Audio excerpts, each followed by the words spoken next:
नेसू नदी पार करत विद्यार्थी आणि नागरिक करतायत जीवघेणा प्रवास। नंदुरबारच्या नवापूर तालुक्यातील वाघेरे गावातील विद्यार्थी आणि नागरिकांना दररोज येसू नदीच्या धोकादायक पाण्यातून जीवघेणा प्रवास करावा लागत आहे। शिक्षणासाठी शाळेत जाणाऱ्या चिमुकल्या विद्यार्थ्यांनाही आपल्या पालकांचा हात धरून पुराच्या पाण्यातून वाट काढावी लागते, ज्यामुळे त्यांच्या सुरक्षेचा प्रश्न ऐरणीवर आला आहे। गेल्या अनेक वर्षांपासून ग्रामस्थ नेसू नदीवर पूल आणि रस्त्याची मागणी करत आहेत, परंतु त्यांच्या मागणीकडे प्रशासनाने दुर्लक्ष केल्यामुळे ग्रामस्थ हतबल झाले आहेत। पावसाळ्यात नदीला पूर आल्याने परिस्थिती आणखी गंभीर होते।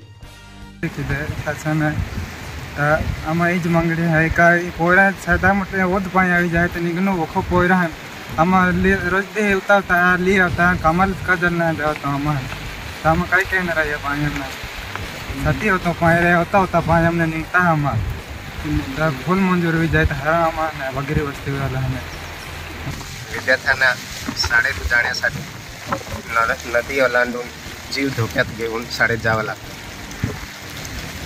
दवाखान्यात जाण्यासाठी सुद्धा नदी ओलांडून जावं लागतं।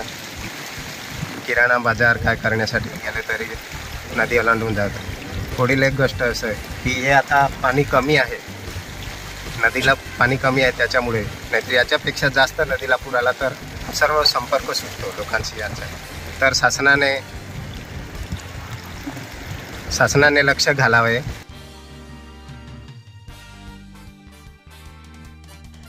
खंडबारा गावाचे सरपंच अविनाश गावित आणि स्थानिकांनी या समस्येकडे प्रशासनाचे लक्ष वेधले आहे। विद्यार्थ्यांच्या शिक्षणासाठी आणि ग्रामस्थांच्या सोयीसाठी नेसू नदीवर तातडीने पूल बांधण्याची मागणी त्यांनी केली आहे।